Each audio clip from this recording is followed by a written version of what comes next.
Hello there and welcome. My name is Craig Peloquin, joining you from White Rock, British Columbia. And I'm Dennis Wilson, joining you from downtown Vancouver and Yaletown. And we are Small Business Dream and Delivery Biz Connect. We are here to talk about the 9 proven steps that we have for New World rapid growth in restaurants. And I've had a brain shift on New World. I think we shouldn't call it New World. We should just be calling it New Reality. Yeah, that's true. It is a new reality, everybody. It's not a new world. It's the same old world, but it's a new reality for restaurant owners. And we're hoping to shed some light through our 9-stage plan on the things you can do that you may not have thought of that can actually increase your sales quite rapidly. So this is a very direct discussion. You might not like everything you hear. There are probably more statistics than you care to see, but we will actually talk about the expected result of some of these strategies. So, Dennis, this is you. This is you on stage in Barcelona. About 1,000 business owners. There was definitely some restaurateurs in the audience. You were talking about CRM, customer relationship management, and how it works for small business. Yeah, I mean, we've been involved in Small Business Dream for about 5 years now, helping small businesses of all types with a fairly large group of restaurant owners involved with us because they are sort of the easiest to help, but sometimes they're the most reluctant to deploy the strategies. So it's a really interesting thing in the restaurant world where it's like, you should collect your customer data. Well, no, I don't think we should. That might offend our customers. So it's a bit crazy. So I do speak on stages around the world about specifically, CRM and customer relationship management and how to actually start using your data without frustrating your customers and how to collect it without frustrating your customers. And yeah, that was Barcelona, almost 1,000 people. It was an absolutely fantastic trip. Probably one of the largest stages I've been on, not the most people, but this stage was like from way over there to way over there. It was almost like a football stadium. And then the audience was all fairly close because the room wasn't deep. So it was a bit of an odd setup, but it was actually kind of neat. And it was translated through 9 languages, Craig. So as I would make a joke, different segments of the audience would laugh in lockstep timing to when the translators translated. I found out after the fact that sometimes what they were saying is sometimes the translators were not translating because they didn't feel the joke would land. So they would just tell everybody, laugh now, please. There you go. The real world. The backbone of Small Business Dream is a over 20-year-old, your company, which is over 20 years old, which is Internet Next Step. Maybe you can just explain, how the two work together. Well, I mean, Internet Next Step's the actual technology company that started in the direct sales industry and has clients that do $1 billion a year. So it's a very robust platform that already has gone through scalability issues that Small Business Dream was built on top of. We just found that we needed to help small businesses. The more we did talking around the world and the more we talked to small business owners, the more we realized that it wasn't that hard to share success stories of other clients and have them come on board to have that same success.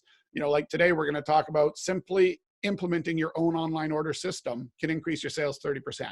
I get it. That's takeout sales. It's nothing fancy. That's not hard to do, but it's that dramatic. So we share these tips all over the place, and they all came from this sort of deep roots in software that now the software is done and excellent. And now we're in the, how do we deploy it to help people with their problems? There you go. I have a little bit of a different background there, Dennis. Yes, you do. A tiny little fast food chain. So for 10 years, I have gone through all the trainings at Hamburger University. That's me in makeup, and that's me not in makeup. So yes, you saw Ronald McDonald in Canada from 87 to 97. That would have been me. But it's amazing where I got to learn systems. McDonald's, is the granddaddy of all fast food. Everything's a system. And it's a system that we're going to be teaching and talking to everybody today. Once you've got the systems in place, it's going to make it so much easier for you in reopening your restaurant, getting things going, following the rules. I mean, you just got to get out there. You got to follow a system. Your staff needs to follow a system. Your customers need to follow and respect the system. And we're pretty good at systems, Dennis.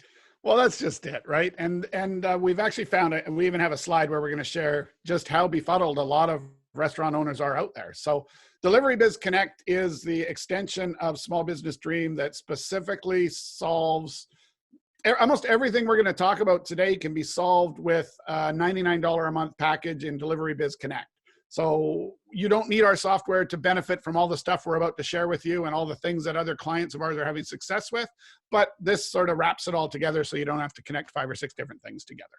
So right from doing your own deliveries to doing your online orders to checking people into your restaurant, checking people out of your restaurant, it's all there. So we can, yeah. So let's teach you the things or share with you the things that current restaurants are having success doing. And see if we can't get some people thinking creatively to complete the pivot, Craig. Exactly. So why don't we just jump right into restaurant reopening? We're right in the middle of that right now. Some restaurants are open. Some are thinking about opening. Some are thinking about delaying. And there's just a whole bunch of misinformation and misunderstanding out there to reopening your restaurant. Yeah, and I think probably the weirdest thing that I experienced was actually yesterday in the parking lot at that pub, Craig. But it's the general thought process. So the thought process of restaurants, they're both ways. There's the ones that are, I'm going to do everything right, and there's the other that my customers don't want me to collect the data, so I'm going to find the loophole in the law or the loophole in the rule that says I don't need to collect customer data. And what I think, or I'm going to find the loophole that allows me to have an extra table in my restaurant, so there's sort of this, or, it doesn't say specifically our servers have to wear masks. And I think the only thing I really want to bring up here is be careful that for everything you think that one customer wants you to do, like not collect data, not wear a mask, not whatever, there's another customer that won't come and dine in your restaurant as a result of it. So I think it's really important that in this reopening phase, rather than try to go knee-jerk reaction to one way or the other, I think you really need to have the feeling that you're doing everything you can to keep your customers safe, because it turns out your customers want that. So that guy that talked to us in the parking lot yesterday, Craig, I mean, it was mind-blowing. Well, what happened? We went for lunch. We went into the pub that did not ask us for any information, so was not collecting data. So in case of a customer or a staff member getting COVID, there would be no way to contact anybody that was in the restaurant or in the pub that there was a COVID outbreak. So and there's a lot of misinformation. Do I need to? Do I not need to? You do need to collect it. Right now, one person. Well, again, remember, we're dealing with a fairly broad audience over the U.S. and Canada. So depending on your jurisdiction, most places are saying you need to collect at least one person's information from the party and maintain it for 21 days or whatever. So depending on the rules, but in general, if you're collecting it and your customer has a problem with it, and you simply say, we're doing this so that if something happens, we can at least notify you, most people are going to go, oh, that's good. It will not be a negative. Right? No. To me, even if it wasn't required, I would be collecting it so that it appears I care about my customers, right? There's a full upside. And of course, by all means, as you're collecting it, say, hey, Mr. Customer, would you like to be on our email list, right? So that they can say no. And then the fear or the concern about giving up their data in the first place goes away, right? Hey, if you'd like, I can put you on our update newsletter where you get free stuff and cool stuff. Would you like me to do that right now? And boom. You say yes or no. And if they say no, then you need to respect that they don't want to be marketed to. So don't market to them. Right. But if 2 out of 10 say, no, I don't want to be on your mailing list, and 8 out of 10 do, my goodness, you're building a list of gold that'll help you get through with a bunch of the techniques that we're going to share with you. Exactly. But yeah, that guy, tell the story of that. Well, we just get into the car. We're just about to drive away, and this guy gets out of his car and is waving at us. And I'm looking at you, you're looking at me like, who's this guy? And do you know this guy? and his only question was, did you guys just come out and have lunch? I said, well, yes, we did. He goes, were the servers wearing masks? And we said, well, no, they weren't. But it's not mandatory that they wear masks. It is optional. He goes, okay, so then I'm not going in, because I was told. Well, and he also asked, is the kitchen staff wearing masks? And we couldn't see into there. So we tried to, we didn't, the funny part is we didn't have a bad feeling that they were so far out of compliance as to feel dangerous. We thought they were doing a reasonable job. So this is the weirdest part of the story. I mean, it wasn't perfect, but it was, I mean, they had lines on the floor on which route to go so that you could keep people separated. They mostly had tables closed and stuff in a way that made sense. They had stickers on the table that say, this is where the server comes to greet you. I mean, so much of it. They had a little foot handle on the door to get out of the bathroom. So you didn't have to touch the handle. You could actually open it with your foot. Wasn't easy to use, but it was a really cool idea. So we didn't even sort of go, oh, these guys are like way out of compliance, or we would have left. But that one simple thing, no, the waitress isn't wearing a mask. Oh, then I'm not going to risk it. Yeah. And he literally got back in his car and left. Yeah. Yeah. So I mean, him, how many friends did he tell? Did he tell? Oh, no. They're not ready yet. They're not doing it right. So this is why I say, I think it's a double-edged sword. And I think anyone who spends too much time in the restaurant groups on Facebook complaining about all the ideas but haven't actually reopened yet, should really just take a step back and realize that for every customer that'll come because he's willing to be infected, there's another one that won't come, or whatever, believe fake news, whatever. I don't want to turn this into an argument of this is real or not real. The reality is this is just the state of affairs. And there's a lot of customers who are concerned about their safety of going to a restaurant. There's a lot of people. Restaurants are reopening all over with limited capacity and not even filling the limited capacity because there's fear out there. So the more you can define your processes, make some videos of your process. Hey, you come in, you're going to be greeted, you check in, you sanitize your hands, you go to your table, check out these lines on our floor. If you can actually document all that on your website to show why you're so compliant and how hard you're trying, you will win more customers than you will lose. Yeah.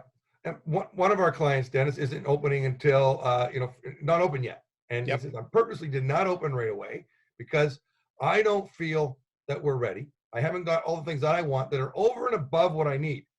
He's waiting for temperature guns right now, laser guns to take the temperature of every customer coming in. Now, I've never gone into a restaurant yet that is doing that. No. But because I want people to know when they come into my restaurant, it's safe. I want my staff to know they're safe. I want my customers to know they're safe. He goes, that way when I open, I'll be the safest restaurant and pub to come to. And I think that's a really key point again on the whole reopening point, is it's just as much about your staff, right? If you're willy-nilly with the rules, you're actually exposing your staff to potential problems. So then all of a sudden you have a problem where your staff doesn't want to come in. So I think it just, moral of the story, you need to take a step back and realize that for everything you do that is compliant or over compliant, there's a customer that's going to bring his friends because they feel safe and secure in your space. And for every rule that you don't do or don't follow, you may impress one customer, but you're going to not impress another. And if that rule ultimately leads to an infection, well, now you have a really big problem. So I think it's one of those things where it's a strange thing to say, but I think it's in your best interest to over follow the rules. I think you'll attract more than you lose. That parking lot experience was mind blowing for me. I he just didn't go look inside himself to see if he was comfortable. No masks, I'm out. Wow. So the other thing that I want to talk about briefly on restaurant reopening before we get into the 9 stages that can literally take you step by step to increasing your sales and helping to turn the boat around if you're struggling. And if you're not struggling, help to take you to profitability and more, is everything we're about to share with you now has nothing to do with your restaurant reopening. And it's just as valid now as it was 2 weeks ago before you were reopening, just as valid now as it was 2 months ago as you were told to close. So the real key to being successful today is that as you reopen, you need to be just as focused on all these other core things that are building your business so you can sustain that 30% or 50% or whatever you're allowed in your restaurant. I mean, even Denny's has realized that it costs them an extra $1,000 a day to operate the restaurant at minor capacity.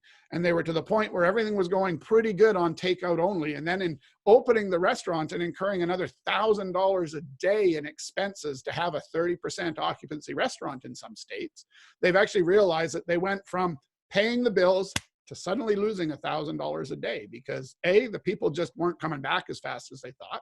And B, that extra $1,000 in order to open a restaurant, they're literally going, well, hey, you know what? We might just start having only takeout at some locations that we just don't get enough people coming in to dine. So even though they're fully allowed to, they're a huge company, they've been around forever, they're starting to go, you know what? Maybe takeout's a better model for this location or that location. So be cautious in thinking, okay, it's reopening, everything's great. You may just find that it cannibalizes your profitable takeout. You may just find that it's harder. So if you keep the other things going and put just as much attention, to me, you now need an equal split. You need to keep doing the takeout and delivery. You need to keep the reopening of the restaurant. You need to keep doing both. You can't say, well, let's put 80% of our energy on reopening and we'll reduce the takeout down to 20% of our effort. Be very, very careful. I believe that would be a strategy that's going to create a problem. And God forbid we end up in wave 2 where we're shut down again. You really want to have things in order so that you can, maximize your sales if that was to happen. Let's hope not. But if it does, the things we're about to share with you that others have had success with will get you through a second shutdown. Right. And some of our clients are looking at, no, we're not going to reopen the inside of our restaurant yet. And we're going to wait till the end of summer. We're going to maybe do takeout and delivery, but we're not opening up yet because you know what? It's not financially feasible at half capacity. I've got other things like, I got a liquor store that I'm running. So I want to focus on that. So there's reasons why it might not be in your best interest to open up for inside dining. Right. And if you're going to open up inside, we're going to be sharing some things that allow you to maximize the ability to leverage those inside diners into more and more people and more sales. So let's get into it, Craig. The proven 9-stage new reality restaurant rapid sales growth plan. Yeah, and I like new reality more than new world because is it really a new world? No, it's a new reality. New world sort of makes it sound like it's optional. New reality is not optional. This is how it is. And we can complain, we can kick and scream, we can bury our head in the sand, we can do all of those things, and it is not going to change the current reality. Right. So, stage 1 of turning the ship around and increasing sales is really simple. And that is to start taking your own online pickup orders.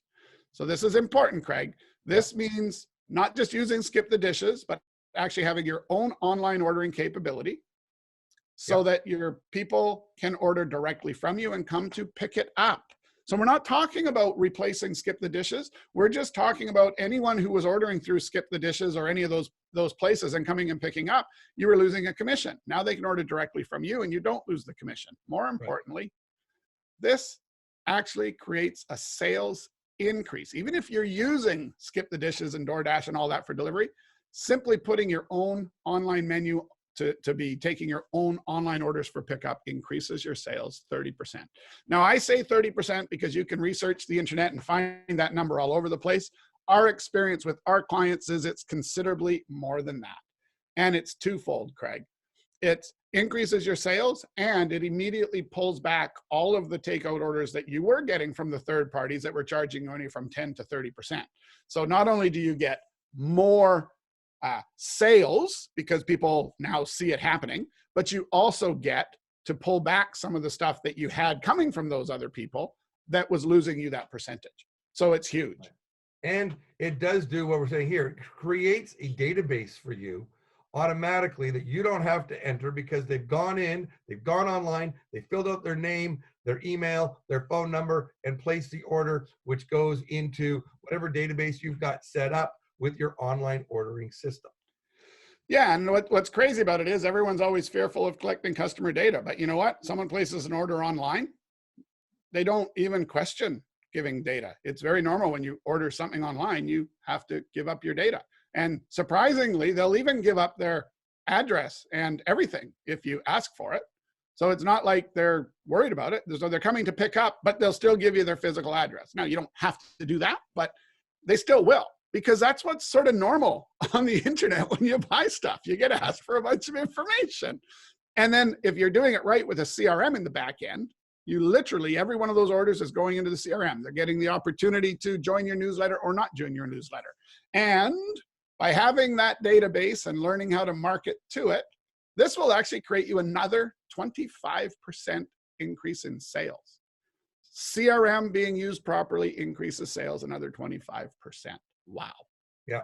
And we found that just with one of our clients recently, where we did an email blast out to them, Dennis, to their existing customer database that they've been building over years. And again, let's call that a little different. Let's say their existing newsletter subscriber database. There we go. Right? So someone came to their website, said, yes, I'll subscribe to your newsletter because I'd like to get coupons and discounts from you. So we actually sent the blast out in two ways. We sent the blast out keyed one way for all of the customers that had been in their restaurant since they opened for takeout with online orders. Okay, that was 142 people. 11 responses out of 142 people from that list. Their other database that was very active, the open rates were just as good. Well, maybe not just as good, but very good. So it wasn't like their list had no value, that they weren't being delivered, that they were all failing. 1,386 people generated. Are you ready, Craig? Drum roll. So hang on. What's 11 divided by 142? That's got to be what? 7 or 8%. Yeah. Okay. So 1,386 at 7 or 8%. Imagine the sales, Craig. Are you feeling set up? Are you feeling set up? Am I setting you up?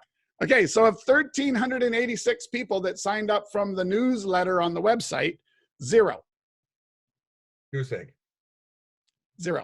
That would be 0%. 0. So you're not going to get any sales out of that. So that shows you how important your collecting of data right now of your people that are walking up and placing an order, making a phone call and placing an order, or online ordering. That data is crucial.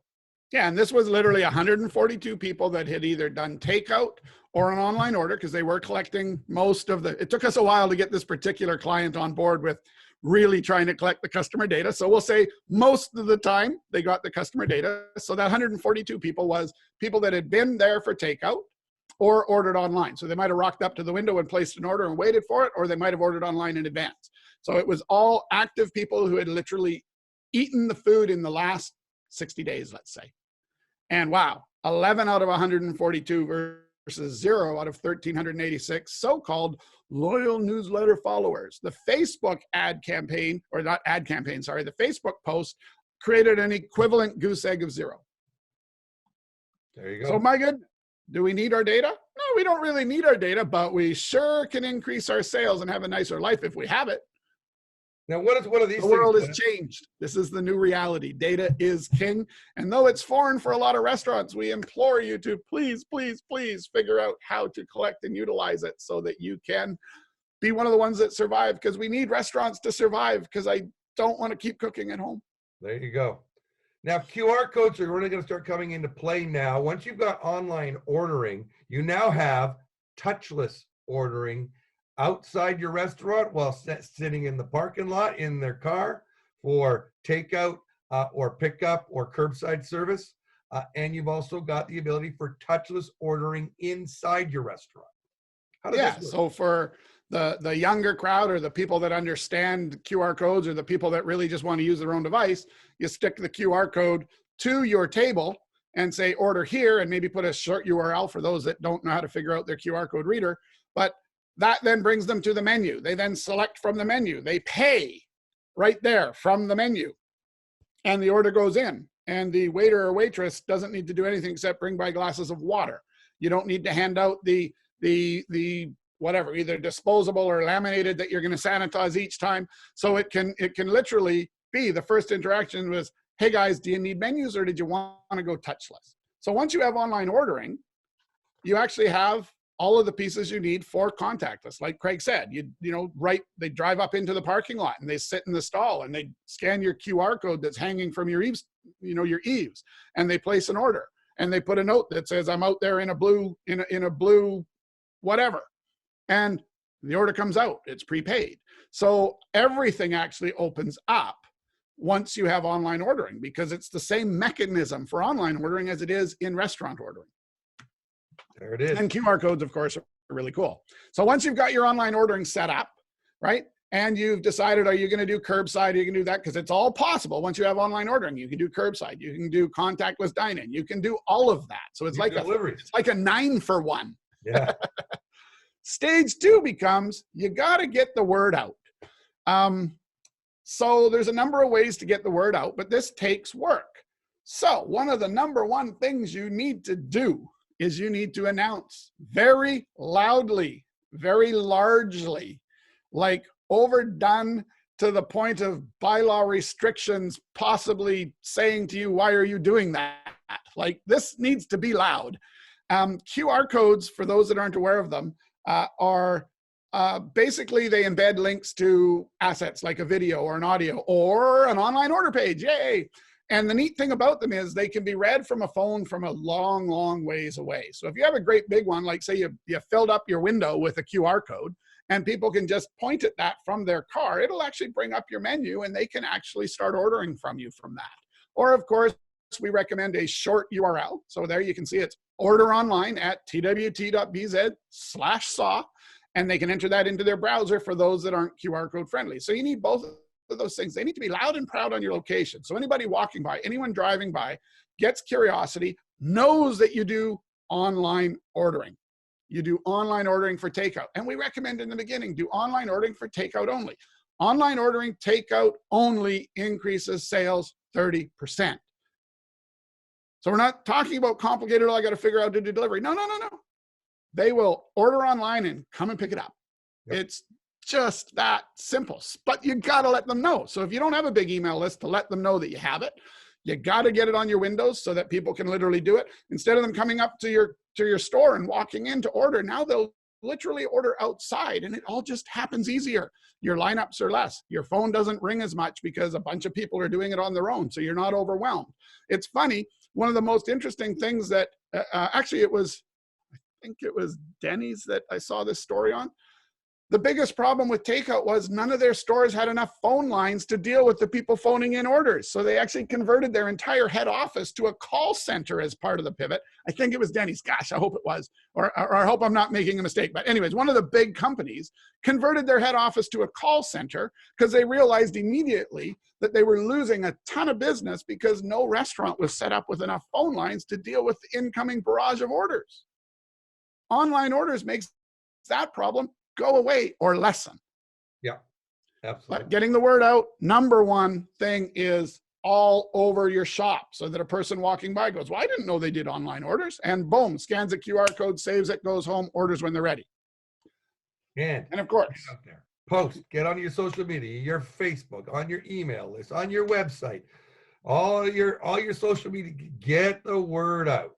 Yeah, now let's talk about social media because we hear this repeatedly from our clients. Oh, but I have 5,000 followers on Facebook, so I'll just do a post. Yeah, so what? Well, you're going to get through to about 2% of those followers every time you post. So you better not just do a post. You better do a post hour on the hour for 3 days.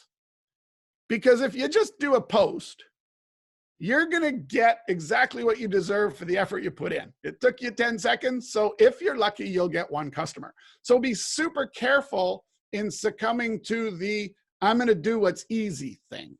Right. If you have an email list, we just gave you evidence of a person who had 1,386 people on their list.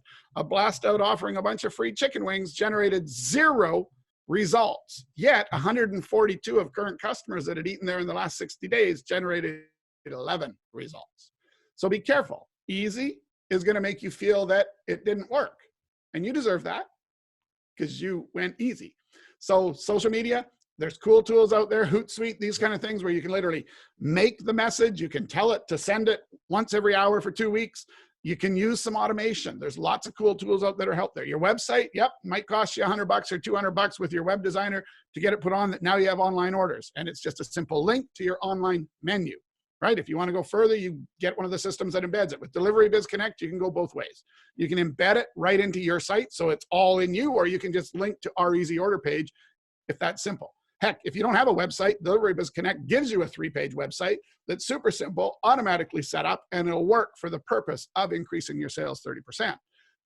So blogs, I wouldn't spend a ton of time on blogs right now. I mean, if you have one, great. If it's already part of your structure, great. Then do a great big thing about announcing your online orders for takeout. Okay.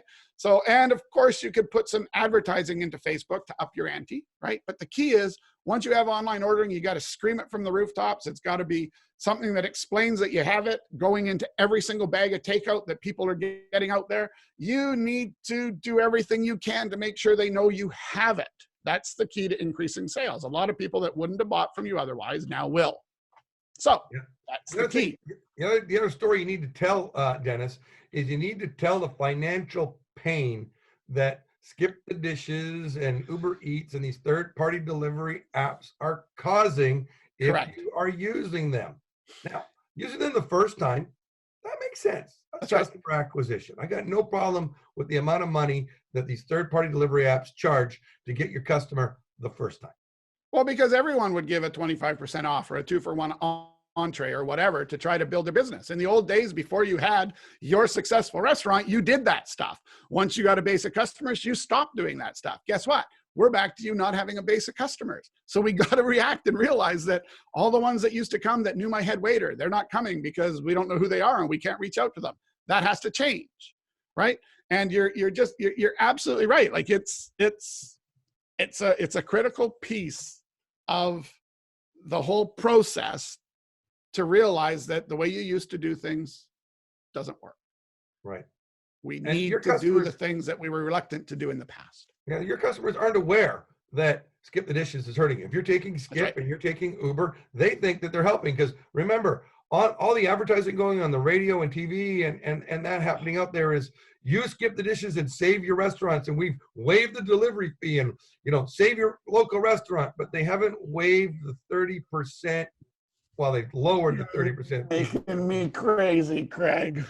Yeah. Drives me nuts to see these ads. I mean, every day we're out there talking to restaurant owners, working with restaurant owners, hearing their pain, hearing them literally crying over, yeah, I have sales, but I make no money. I don't even make enough margin to make it a plus. I'm magically hoping that my customers will just start buying from me once they came to me from Skip. And it's just dreadful. It's so terrible. And then you see the ads on TV, like they're supporting local restaurants. It just absolutely makes me insane. So your key is, like Craig said, use them for lead gen. You get someone, to me, you pay your 30% the first time. That's good value. If you pay them again, shame on you.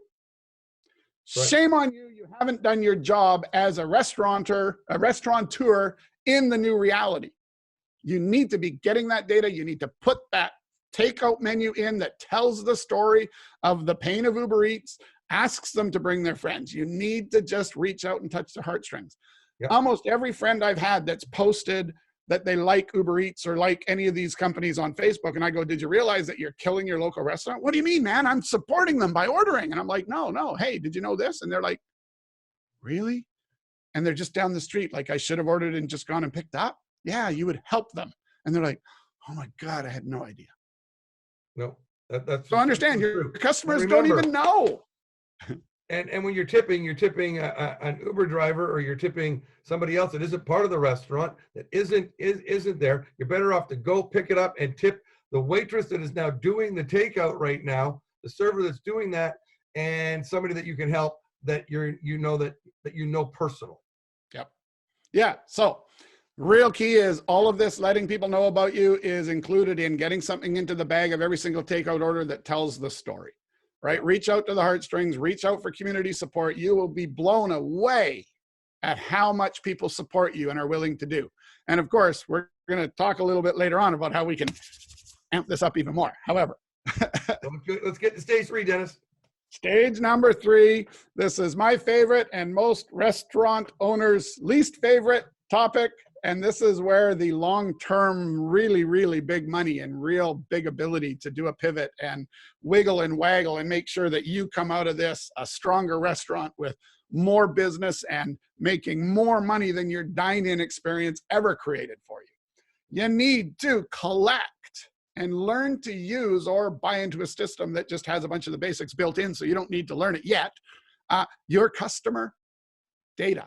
Data. Every You know, chance so you funny. get, Our you need to customers, get to know your customer. our customers laugh at us because we have a 4-letter word that we use all the time, and it's always the same. It's data. They're like, Craig, can you say anything else? I know it's all about the data, and we hammer that home. And when they get tired of us saying data, we say data.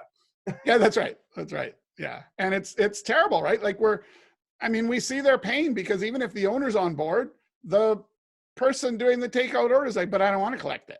Right? Like we get it. We see your pain. The problem is the person who's taking the orders for you isn't about to lose their house because the restaurant's going broke.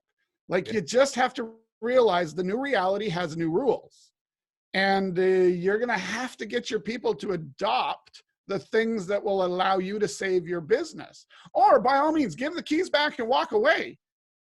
Sorry, if you're not going to react and you're not going to fix it and you think that just reopening the restaurant is going to solve all your problems, based upon what we're seeing of our clients that have reopened the restaurants, it actually adds to your problems before it starts to solve them. So be really careful. You need to collect and use your customer data. It's super critical. Right. And data is super critical in checking in and checking out. And once again, we're seeing different people and managers and owners of restaurants. Do I need to? Do I not? You know what? Personally, as we talked about earlier, you need to for the safety of your customers and your staff. And if you have even a marginal excuse to do it, do it. Like Delivery Biz Connect has a check-in and checkout module built right in. So as they come in, can I have your name? If they're already in the database, it's instant. You check them in. If you don't have their name, you collect their name. You ask their phone number. You ask their email. If they say, I don't want to give you my email, so what? No problem. And then as it goes on, it simply says, excuse me, would you like to be on our mailing list? We have a lot of discounts and deals that we send out. And if they say no, you don't check the box. If they say yes, you check the box. And now they're automatically on to your sales automation that's going to follow up and hey, how was your visit yesterday? Were we COVID compliant or whatever you want to have in that? And then a week later, hey, you were in the restaurant a week ago, just wondering if you might want to come back. If you do, we got a free Coca-Cola for you, whatever it may be. So all from the check-in, checkout rule that you feel is bad, actually all of a sudden you can generate your mailing list. Craig, what if 50% of the people said, no, I don't want to be on your mailing list? Right. What if 50% said no, Craig? What do we do? Might as well just give up, right? But that means 50% said yes. Exactly. If 10% said yes, 142 recent purchasers at a restaurant generated 11 results on a special offer that was emailed out. Yeah. So I'd be all for accepting 50% with joy. So it's not about trying to trick them. It's not about trying to market to them when they don't want to be marketed to, but your check-in and checkout become really critical. And should you have it connected to a CRM, again, nasty little self-serving plug, like Delivery Biz Connect, all of that could be completely automatic. You would have them check in. They would say yes to the newsletter. And they'd get a thank you for coming into the restaurant, blah, blah, blah. And hey, in 4 weeks, hey, gosh, did we do something wrong? We're sorry. We'll give you free French fries if you come back again.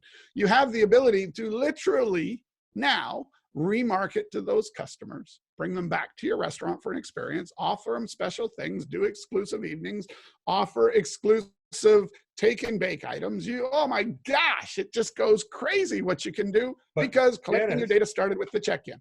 But Dennis, my customers don't want to get emails from me. Excellent. My customers are going to be upset if I send them an email. Yep. Excellent. So therefore don't send that customer an email. All the emails, any system you're using should have the ability for them to unsubscribe. If they don't want to and check and go on your mailing list, you're not trying to push it. You're offering it.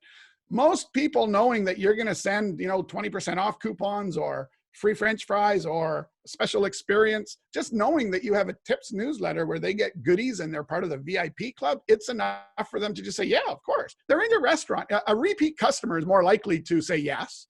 A new customer is not sure if they like the experience, but they may say no for a now. And then when they come back again, you ask the question again.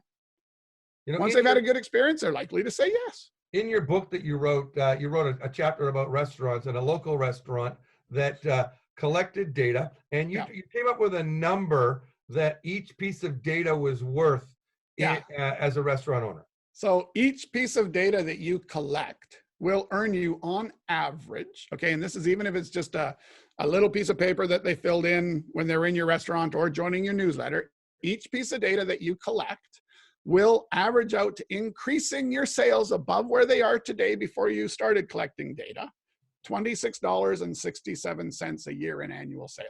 That's a piece of data. So if you had 4,000 people on your list, you would increase your sales by 4,000 people times 26.67. The math is overwhelmingly in favor of collecting and utilizing your data. And in the old world, restaurants, oh, I'm about the experience. The people come back because of my staff. All of the things that don't happen anymore. Therefore, the new reality is you need your data. Right. And it's not that hard. Times, the right system does it automatically for you. They sent you an automatic email. You subscribe to a mailing list when you first went in, and they'd send you out an email on Sunday night or Monday morning with their $9.99 pictures when they could do $9.99 pictures. Got us every time. We go for those $9.99 pictures because of that email reminder. You know, I looked at it as it saved my marriage, right? Because it, you know, always happens. So what are we going to do tomorrow night?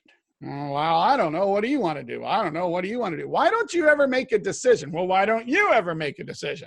Whoa, hey, email from restaurant offering $9.99 pictures. Hey, how about we go there for some beer and appetizers tomorrow? Oh, that's a great idea. Problem solved. No more argument of where are we going to go. Because, and that eventually turned into a push notification where it was like, oh, hey, look, I just got that thing. Maybe we should go tomorrow. Oh, just, it de-stresses your relationship. You don't have the argument. Well, what do you want to eat? Well, I don't know. What do you want to eat? And that'll actually generate you a additional 15%. A simple, completely automated email. Meaning, thanks for coming to the restaurant yesterday. How was it? A week later, thanks for coming a week ago. Would you like to come back? Click here to make a reservation or click here to whatever, right? Or we're going to give you something if you come back. I wouldn't at a week later. I would just invite them back. And by inviting them back, you created marital bliss. And you got a customer to come and eat with you again. Or you could offer them your takeout, or you could offer them your take and bake. Sales increase of 15% with a simple email that is set up once and it just happens. Right. And the great thing with having a CRM is you can target your group emails based on how you inputted the data. You can set these little things called tags. And tags are kind of like categories as to who these people are about. Some of our customers know that they have this group is their football group, and this is their curling group. And, you know, and this is their, you know, they have certain tags that they come in for certain reasons. And these are the people that always order hot wings and come in on our Wing Wednesdays. And these are the people that always come in on our Friday specials. And you can target groups. Yeah, and even with your menu, when Delivery Biz Connect helps you to set up your menu, we'll actually literally tag everything that they buy from you so that you can literally go and say, hey, you know what? We're going to have a hamburger night. So let's invite all the people who love hamburgers because they've all bought a hamburger from us in the past. In today's world, marketing with a broadcast that's the same for everybody has actually really limited results compared to getting into a segment where the people feel they're exclusive. When you say, hey, you're in the restaurant, you had a hamburger. So because of that, you know what? We just brought out a new kind of hamburger and we'd love to invite you back for 50% off to try our new menu offering. Anything like that, all of a sudden they're exclusive. And by the way, bring 3 friends. And they will. So, oh, hang on. Are you allowed to do 3? Yeah, that would be a total of 4. You'd be okay. And you're going to increase your sales by another 10% by doing this. And the best automated emails, Dennis, or what's the best automation? The ones that go undetected. The ones that they don't feel like they're being automated. It's like, hey, Fred, how are you doing? It's okay to have a spelling error every now and then.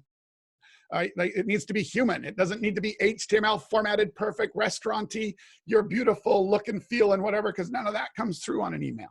So a simple message that's easy to read. Sorry, go back. That's easy to read is really, really critical. So the key to this sales increase is what we're saying is by simply having a database that you can do an email blast out and then segment it is an additional 10%. All the other things we've talked about, this is an additional 10% of sales that's waiting for you by simply using your database properly in a non-offensive way. And Craig, guess what? If you start sending all these emails, you know what's going to happen? Some people Don't know why. Some people, Craig, are going to remove themselves from your mailing list. They're not going to want your emails anymore. Yeah. My Okay. goodness. So hang on. So a person that didn't want to buy anything from me, didn't want to come back to my restaurant, or just didn't want to get my emails removes themselves. So I lost, hang on. Do I have a hole in me somewhere? You lost I've nothing, been shot, Dennis. right? I've lost nothing. Yeah. And chances are they remove themselves because they don't want my emails and they're still going to show up next Wednesday. So it's not something to get all inside yourself about. No. It's just do the right things, right? When you send out an email blast 3 times in the same day, guess what, Craig? Different people see it. Yeah. Right? If you send an email blast out in the evening and then you send it out again at 4 o'clock in the afternoon the next day, definitely different segments are going to see it, because some people saw it in real time and other people, by the time yesterday's was there, they already had 19 emails above it, so they didn't see it.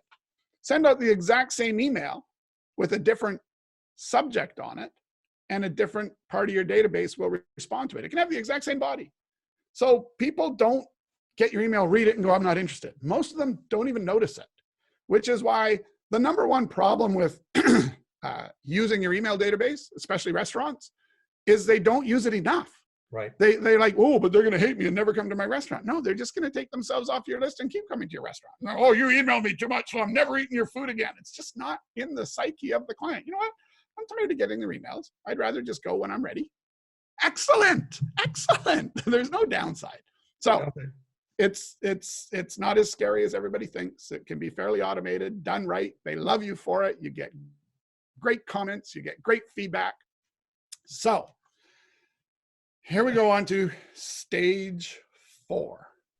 This one's an interesting one. I love this, Dennis, and it just makes so much sense, but yet you got to think outside the box here. Yeah.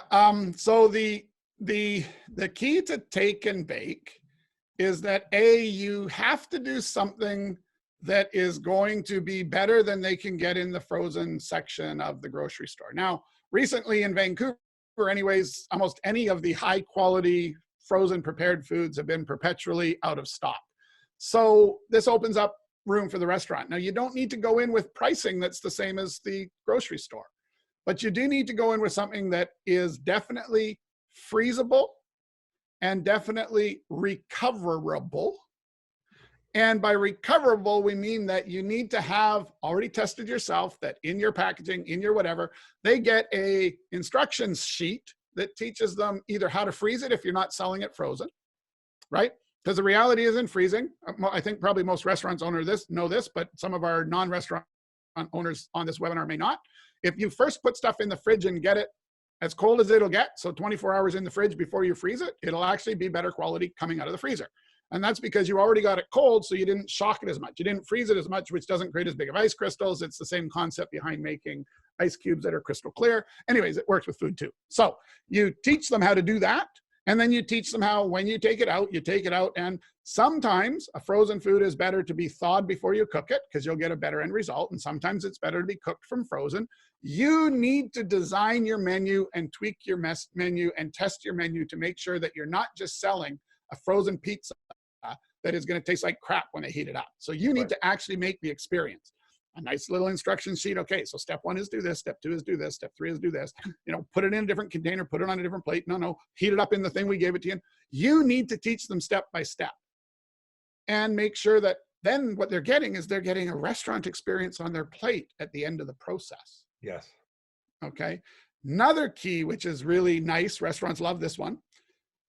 Your normal restaurant portion, if you're dealing with sort of comfort foods. Oh, and by the way, comfort foods, casseroles, pastas, great big, huge, things that you can make in great big, massive batches are actually the things, and we're going to show some stats in a minute.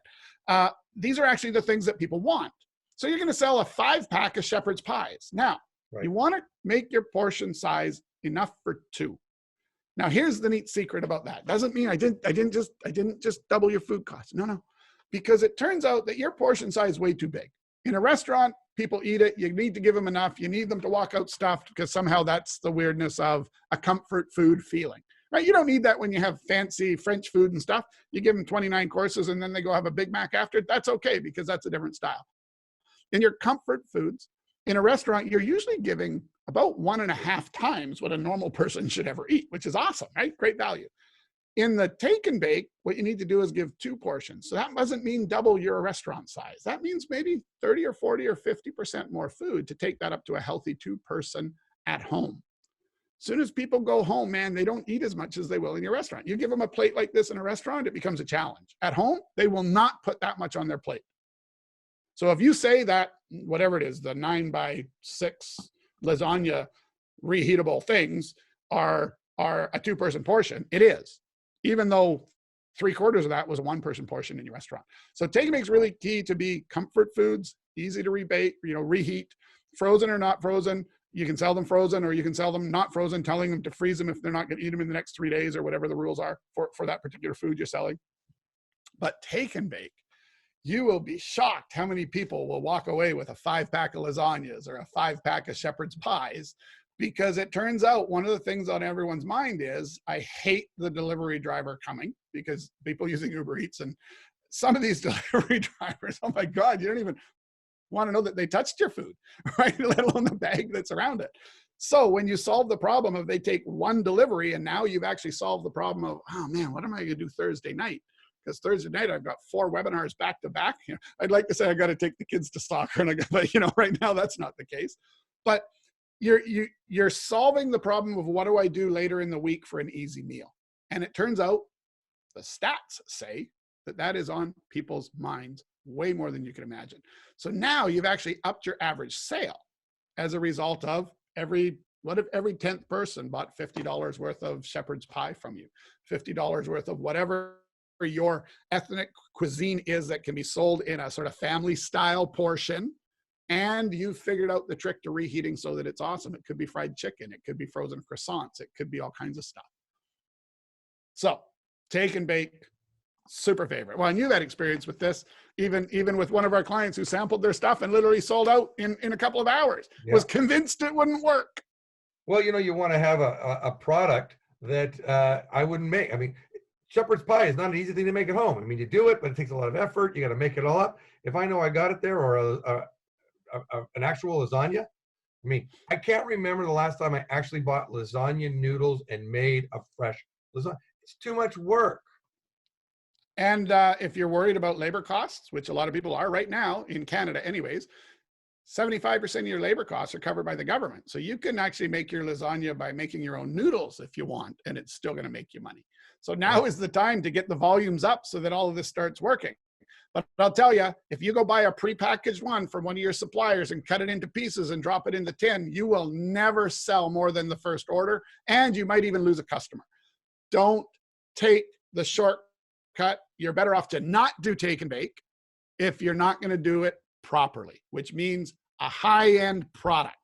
Otherwise, I might as well just go to the grocery store, right? So here's the neat part. A poll by QSR said 29% were extremely interested and 39% were somewhat interested in heat and eat or take and bake meals, with 40% of them preferring comfort and classic foods like lasagna, shepherd's pie, burrito casserole, breakfast casserole, and such. These are the things that are easy for you to make the mega restaurant style pan, cool it, cut it up, put it in the pan, freeze it, don't freeze it, sell it. There's a restaurant local in the outskirts of Vancouver that's literally doing $10,000 a week in take and bake lasagnas. They've converted their whole restaurant. They're not opening the restaurant again. They've never made so much money.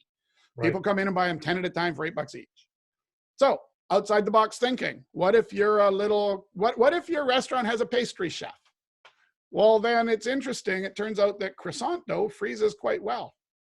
So if you freeze it ready to go, so they just take home and pop it in the oven and they have a fresh croissant in the morning in 20 minutes. And again, you need to figure out, do you need to tell them to defrost it for 30 minutes before they cook it? Do they need to cook it from frozen? That's up to your chef or your pastry chef to figure out the best way. Maybe they find they have to add a bit more flour to the recipe. Maybe they need to do something to make sure that it's an amazing croissant. So it's not as simple as just do what you're doing and freeze it instead of cooking it. You got to make sure it works. You got to make sure it's premium, because now you're going to get paid or $3 for a frozen croissant in a bag of 6 or 12 instead of $5 for it baked, and you're going to make nothing but money. So thinking outside the box of what can you make that can do it. Take and Bake, when implemented as an add-on sale. Hey, would you like to get some of our shepherd pies? Oh my gosh, you got to teach your people who answer the phone to actually suggest a sell. Anyways, this overall can increase your sales 10% because it increases your average order size. And if you're delivering it yourself, it's going to increase dramatically how much you make. So Take and Bake sales increase overall sales by 10% by increasing the average order size, which means it's not a whole bunch of extra work. And all of them can be prepared in advance when you're otherwise closed. It's just, there's just no way for you not to win with Take and Bake. Frozen cookie dough, Dennis. I mean, yes, cookies, making little cookies that you just go and throw them into the oven and make a fresh cookie in the morning with your coffee. Man, I've been doing that forever. And, pre-COVID, I would do all the mixing by hand because it was too lazy to pull out the KitchenAid, and I'd make a little tiny batch.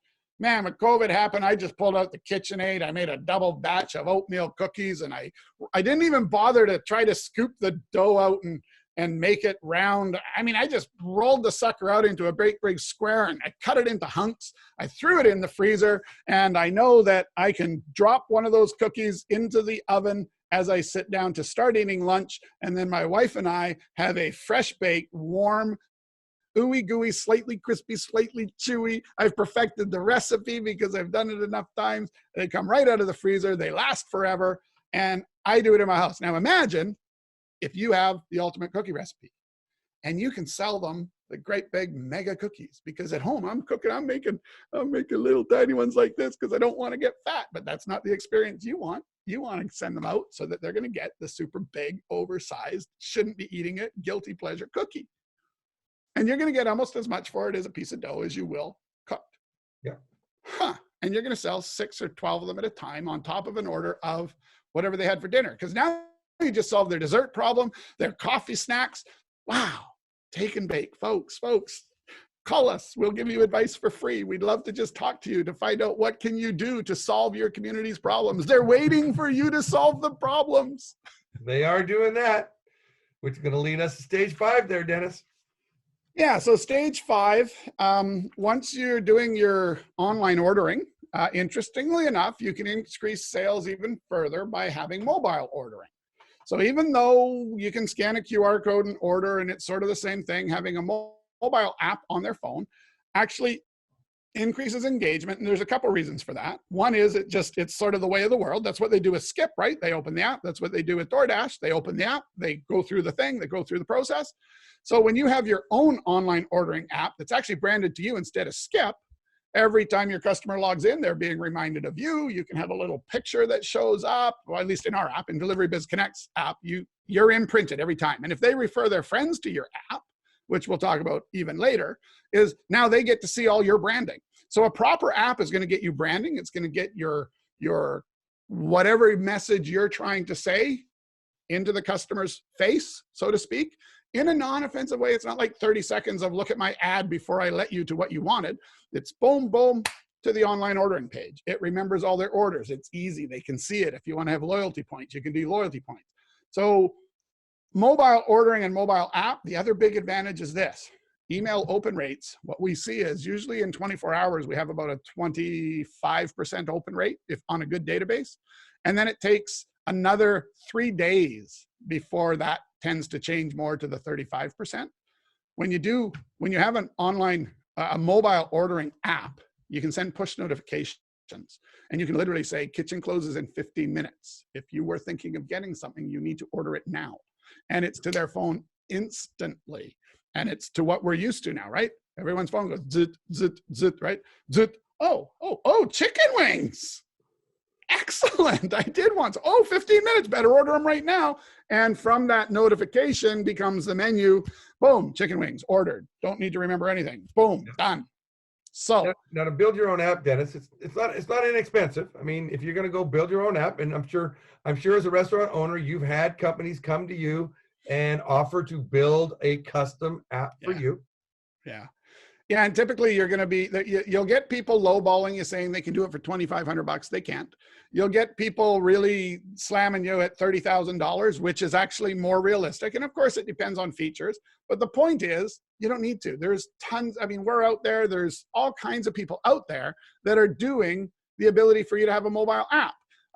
Delivery Biz Connect just went a little bit further in that we tried to make sure that we're promoting you. So the concept that you give a code to your customer, it's locked to you. Every time they open it, they see you. If they refer their friends see you. We know that that's a little bit of a marketing edge over what most of them do. But there's lots of different platforms out there that you can get the ability to get to their phone. So it's really, really critical, and it's not necessary. Having your own app and spending 20 grand or 5 grand or 2 grand actually doesn't increase sales at all. Your ego will feel so much better. Oh, check out our app, right? So it definitely is an ego thing. But as far as bottom line dollars and cents, how much is your ego worth? Because whatever check you write to have that custom made app for yourself, whatever check you write for that, that was for your ego. That won't actually do any better than any of the platforms, even some of them that are free out there, Craig. There you go. Which leads to, if you've got an app, or even if you don't, having a loyalty program of some sort can certainly help increase your sales. Yeah, and the interesting thing about a loyalty program is to do a loyalty program right. Just running a loyalty program where every time they come, they get points so that they can get free stuff. Yes, that's the general theory, right? But if every time they come, they get free stuff, you really need to be careful. What are you giving for free? You need to be careful of what's the conversion rate from points to the actual item. But if you look at your loyalty program one step further and you reward them more for bringing a friend who buys something, so that you couple your loyalty program with a referral program, so your loyalty points come in heavy because they brought you a customer versus a little tiny bit for every time they come to you. So it's a win-win on both sides. You'll actually drive your sales up 10% just with a regular loyalty program, and then it gets even better as you go into the JV and referral program. Exactly. So, with a properly done JV and referral program. Yeah, you're going to increase your sales by 50% when you go to the referral program. Because think about it this way. Let's say, for instance, you're a good restaurant, and I started recommending my friends. And I know I'm going to tell all my friends to go to your restaurant because eventually I might get a free meal. Yeah. I might get 2 free meals eventually if I refer enough friends. I might get some Doritos. I might. You know, who knows? I might get a gift certificate from you to be able to use at your restaurant. There's a lot of things that you can do with a JV referral program. The hardest part about the JV referral program is tracking it all. So you are going to need to have some software to be able to do that, like Delivery Biz Connect. That's right. So as you get your referral program connected to your loyalty program, things really start to take off. And that 50% actually happens faster than you'd think. However, it doesn't happen unless you have your mobile ordering in place, unless you have your online ordering in place, unless you're doing a good job of your food. So we've talked a lot about really cool things and all this sort of marketing stuff.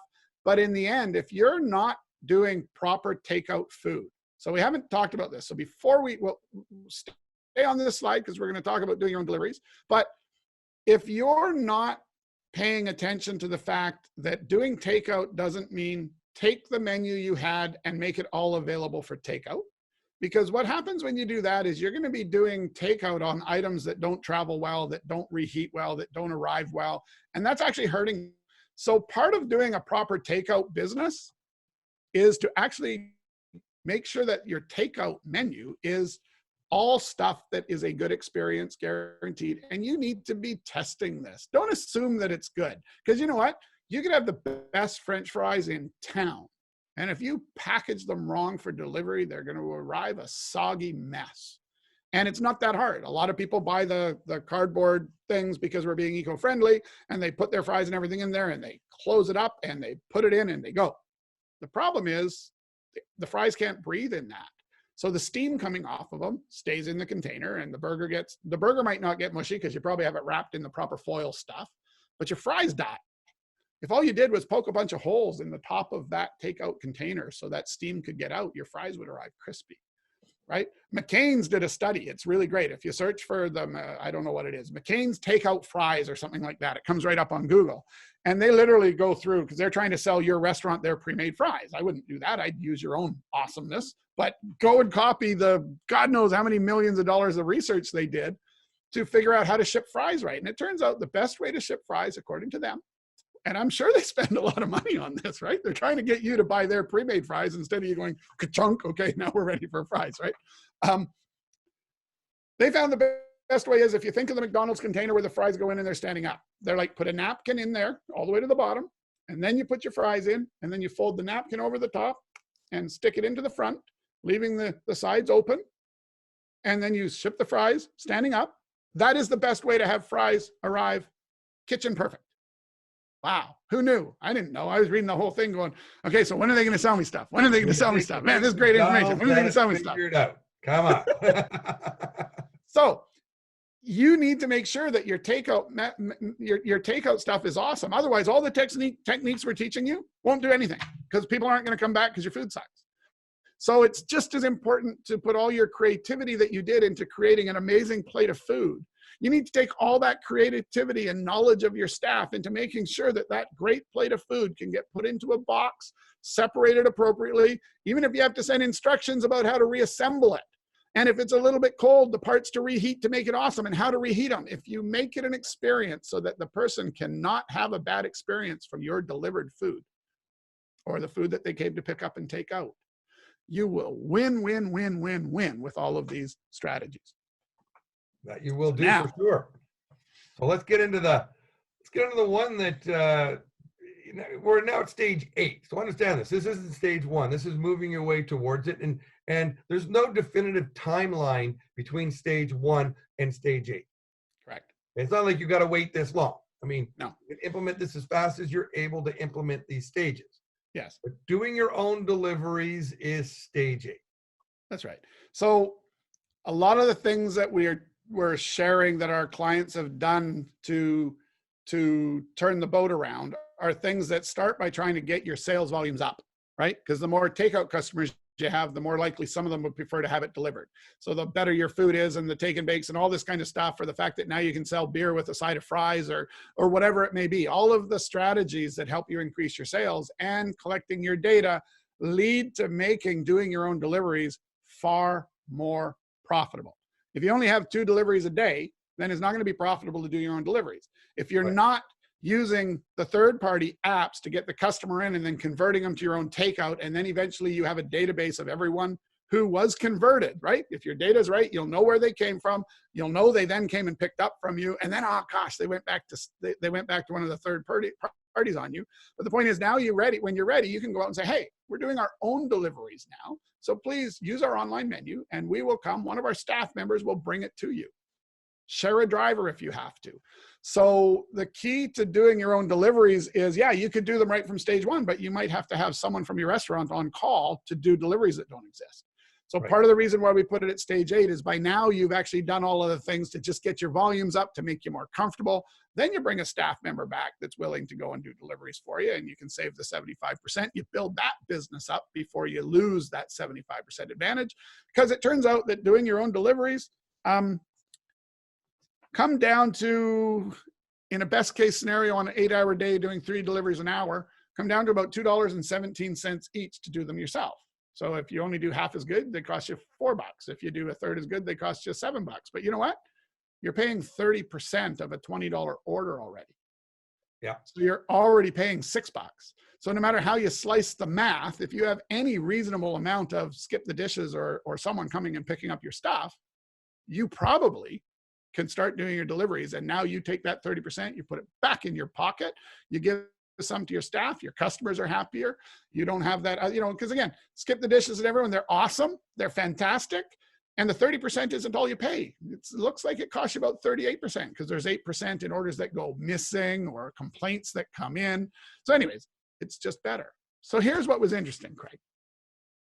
We reached out with a survey.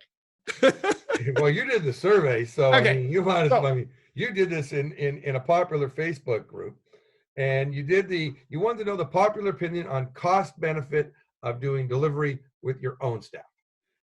And I was blown away. I was expecting people to have all kinds of excuses why they're not. And 38% literally responded with, don't even know where to start. That's right. And then the other one that totally blew my mind was, none of my staff drive. Yeah, that's an interesting one, isn't it? Right? In Toronto, nobody drives. Well, guess what? Downtown Vancouver, nobody drives either. Younger people are less likely to have driver's license. Okay, so is that a reason to not do deliveries? You can hire a guy for $2,500 a month or even $3,000 a month to do your deliveries. And it doesn't take very many of them before you're making money on that over losing it to a third-party app. But anyways, it was blowing my mind. And then it was really, really excellent that 26% said, we're doing it, and it's great. So 26% of the restaurants have realized it's better to send a recovered staff member out on a bicycle to deliver in a downtown area or into a car to deliver. 26% were already doing it. And 3% were doing it, and so far so good. So they weren't super excited about it yet. So that means 29% of the people are already out there doing it. So that means if you're not doing it and they are, what are you missing that they're not? And that is really simple. You're losing about 20% margin. So Right. There's a strategy. It is. It's a strategy that goes against Delivery Biz Connect. It does. We're saying start with third-party delivery apps like Skip the Dishes and Uber Eats. Yeah. Let them build your clientele. It's worth paying them 30%. And because you've already done everything you can with online orders, you've already taken all of the stuff that you can recover from them and you're already profiting from it.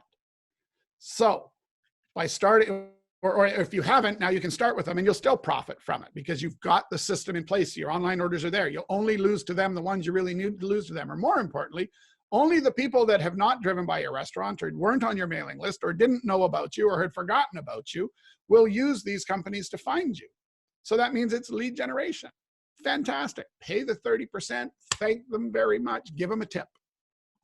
It's okay. Exactly. But the key here to using third-party apps is you need to convert them into your own delivery customers. Correct. You're happy to give them 30% once. And as I said earlier, if they order again from a third-party delivery service, shame on you because you just lost money. And you know what? You deserve to. I'm sorry. I'm a terrible human. You deserve to lose money if you're not going to play the game right. The game is the game. It's a new game, but it's still got rules. Follow the rules. Don't give up your money to someone else. So again, as I said earlier, deliver with your own staff is easy. It's not simple, but it's easy. Well, it's not easy, but it's simple. Anyways, with something like Delivery Biz Connect, where it's got the driver app and you can track the driver and the customer can track the driver, and a new driver doesn't have to know the area. He just follows the lines on the map, just like they do with Google Maps. It's actually easier to do than you think, right? So the concern that I don't know someone who knows the area and know how we're going to do it, how it's going to work. The apps look after all that. So it's kind of like having your own Uber for your own staff. And if you're open 30 days a month, 8 hours a day, and you do 4 deliveries an hour, and I can tell you that this is almost impossible. So this is a really cool number to let you dream, but this is almost impossible to have this happen because you're going to have slow times. And 4 deliveries an hour is pretty maxed out if you don't live in like a downtown, or if your restaurant isn't in a downtown core where you can hit 4 deliveries in 10 minutes. It can come down to as low as $2.19 an hour. So let's say that that's total crap, and we agree. We put it out there because it's a fun number. But what if you were only open 20 days a month for 4 hours and your people only did 3 deliveries an hour on average? So now it's $6.70 an hour. So on a $30 order, you'd pay $9 to one of the third parties, or $6.77 to do it in-house. The $6.77 in this number is before we consider the 75% wage subsidy. So this is what it would cost you if you were paying full fare for your driver. Yeah, and so not right now it's better. A delivery fee. That's right. Yeah, and you could record. Yeah, so if you charge $5 for a delivery, even on the 20 days a month, you're actually almost recovering all of that. So now that's actually margin in your pocket. It's not just I have a staff member. It's margin in your pocket.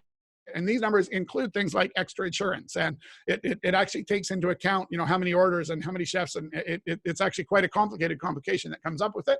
Anyone who wants it, send us an email at the end, and I'll send you the spreadsheet that'll let you literally do that calculation for yourself. Cool. If you do your own deliveries, Craig, what happens? Increase your margins by 20% or more. That's right. And the reason we say 20% is you still want to keep whichever one is the easiest to deal with, or whichever ones bring you the most business in the third party, because they're going to be constantly finding you customers that wouldn't find you otherwise. And then you're going to convert, convert, convert. So you're still going to lose, 10% or so to them, but you're going to recover 20% in margins. There you go. And it leads to the final stage, Dennis. You've done everything all the way up to this point. You've done it all right. Now it's time to use a customer relationship management system, a CRM, to maximize your sales. Correct. So now that you're doing everything right, you're sitting on a mountain of data. You're not giving up all your data to the third-party apps, because most of them don't give the data back to you. You're collecting all that data, and if you followed through all of our steps, you're already starting to get some of this 25% increase. And again, Craig, we're saying 25%. If you really attacked it, or you really got your bar manager to get serious, or whoever the most sort of IT-friendly person is, invested in this concept and work with a company like Delivery Biz Connect for the ideas. Once you've got the ideas in place, man, it is so easy. Like, it's probably not 30 minutes a week of effort to be doing stuff that will literally, and the neat part about CRM and online marketing and all of that kind of stuff, or mobile marketing and email marketing, is it's not mysterious as to whether it's working, because everything can be coded and keyed, right? Bring this letter in, you get a free bag of chips. Great. So the pickup guy comes in and you hand him the free chips, and you know exactly what email got the attention because it's tagged in the email, right? Or he's tagged in your database. So there's no mystery as to what worked, how it didn't work. So if one thing worked and then you tried 10 things and they didn't work, go back to the thing that worked. And it's just iterate, iterate, iterate. It takes very little time. Something is always better than nothing. Right. Action. There's going to be some people that are listening to this are saying, guys, Craig, Dennis, come on. I'm running a restaurant. I don't want to do all this stuff. I don't know where to begin. I don't know how to start. Can you guys help? Yeah. I mean, and really, can somebody do it for me? Yes. So we do have a done for you solution where we can help you to do all of this kind of stuff. And again, Delivery Biz Connect isn't about trying to get you not to work with your current professionals. If you've got a web designer, they're our best friend. We're not telling you get rid of them. We're telling you, let's put the solutions in place and teach them how to do the right things for you to make everything better for you. And the old way of things that you're doing probably don't work anymore. Right. So who we are is Delivery Biz Connect.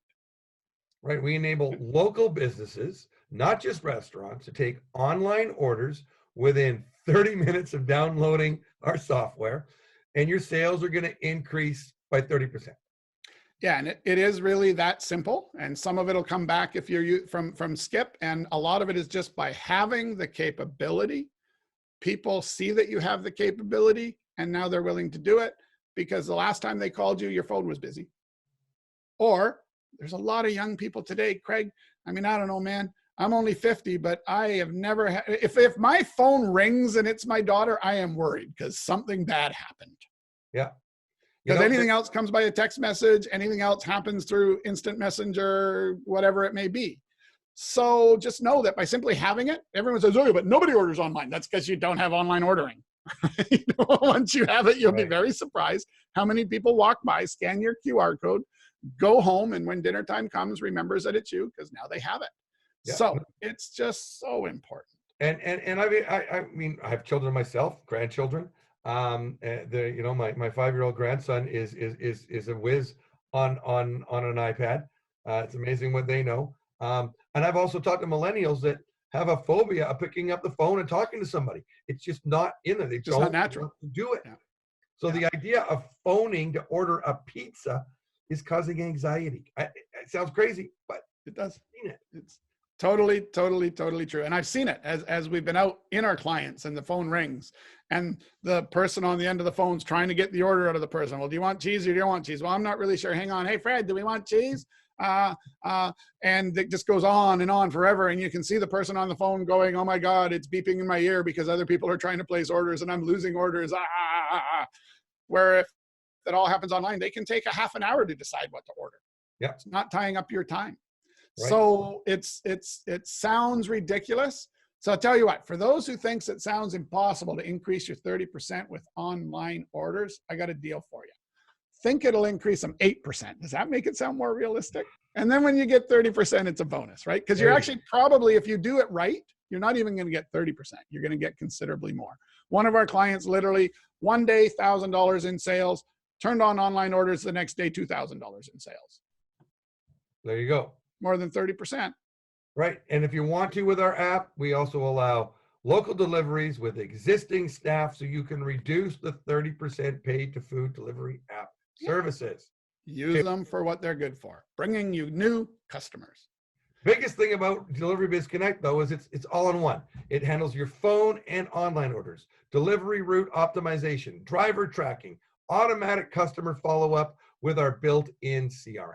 And it even has recently had the check-in, checkout functions added so that you can take that check-in data, automatically onboard them to your newsletter if they agree to it, and then you check them out and it gives you the count. So you know how many people are in your restaurant, you know how many people you can let in, you check them out when they go out, you can let another person in. It's doing all of that COVID-friendly stuff, which again, even after COVID, if it was me, I'd keep doing it because it's a constant reason to get your database. Hey, we'd like after to COVID, there is no after COVID. That's right. Yeah, this is with us for quite some time. And you know, the other thing that we've added some features in working with our customer with our clients is that we've added so that not only do you check your customers in, you check your staff in. That's right. And then you know when your staff was in. And because now with the numbers, at least in British Columbia, the amount that you're allowed to have in your restaurant has now been cut in half. So if you used to have 140 seat capacity, now you're 70, but that includes your front of house staff. Doesn't include your kitchen staff. They're not counted in that number.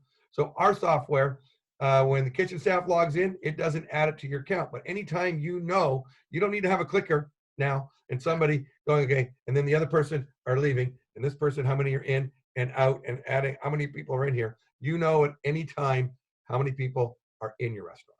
Yeah, and the coolest part is it's all connected, right? So if somebody came and had a dining experience with you, and then they went to place an order by phoning you, you'd actually be able to bring them up. Their record would actually come up because they're already in the system. So it just makes everything more efficient, right? You're not taking data that you already would have taken before because you were doing on a notepad. Now everything's trapped in the system, whether they're dine-in, whether they're takeout, whether they're delivery.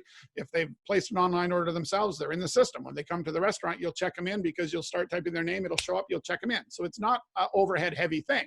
At the end of the night, you can set a schedule that'll check everybody out so that at the end of the night, you don't have to worry about checking out the 30 people that stayed till the end. You can know that an hour after your closing time happens, the system will automatically check them out because we're assuming that you checked under the chairs and under the tables to make sure that there was no sleepers, right? So it'll just do it automatically. So it's not an end of the night burden. It's only the people that leave before the end of the night that you're checking out. So it's just all meant to be as non-intrusive as possible and solve your problems and make it easy to collect your data. So how much is it? Pre-COVID, this was a $349 setup and $199 a month to get you set up with Delivery Biz Connect. But we understand. We're here to help. We're waiving all the setup fees, so it's a free setup, and it's just $99 a month. That's it. For your first year. Now, some people are saying, Craig, Dennis. I don't know where, what was it? 33% said, don't even know where to begin. We have a special offer for you. I'm not broke. I'm not broke. We're broken, but we're not broke. We got to fix things. Can we just get you guys to do it? So we have a consulting package that we sell for $5,000 normally that will get you all set up. We get all your assets put together. We get into your place. We talk to your staff. We do a training. We set you all up, and we make sure that it's built for you and just hand it over to you to operate. Yeah, so that's $1,250 during COVID. If you did want us to actually add all of your menu items and all that, we can do that as well on a per piece basis, right? So it's $3 per menu item if you want us to do that. So we can do as little of it or as much of it as you want. We recommend you have staff that are sitting around doing nothing. Make it an adventure. Learn how to do it. It's easy that you can do it yourself.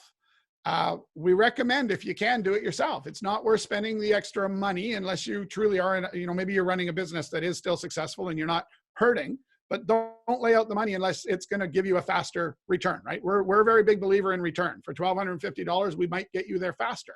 But if you've got a bunch of people, it only takes like 30 minutes to add 3 or 4 items to a menu. You don't want to put 700 items on your menu to begin with anyways. So yeah, we recommend follow our videos, follow our instructions, get on our group calls where we walk through stuff, and do it yourself. Yeah. However, we know that there's a bunch of people who just don't want to, so then we step up and help with that. And of course, we offer a 100% 30-day money-back guarantee if you are not satisfied with our solution. Yeah, if it doesn't increase your sales 30% or enough to keep you happy, we're happy to give you the $99 back. Yeah. So once again, special webinar pricing, free setup, $99 a month, and you can get a hold of us, contact at deliverybizconnect.com. You can phone or SMS text 604-900-2384, or just jump online and buy it right now at smallbizdream.com/deliverybizconnect. And as your order comes in, someone from our staff will actually reach out to you to help you start the process of getting up and running as quickly as possible. Or hang on, as quickly as you want to, because we found sometimes our idea of quick is like, let's get it done today. And clients are like, we'll get to it mid next week. We work at your pace, but we can certainly respond quickly if you're ready to go quickly. Certainly can. Well, everybody, thanks for taking your early morning, late afternoon with us here at Delivery Biz Connect. It's been a pleasure to meet you all. My name is Craig Peloquin of White Rock. And I'm Dennis Wilson in Yaletown. And have yourselves a productive week, and look forward to eating in your restaurant soon. Absolutely. Yeah. Bye for now.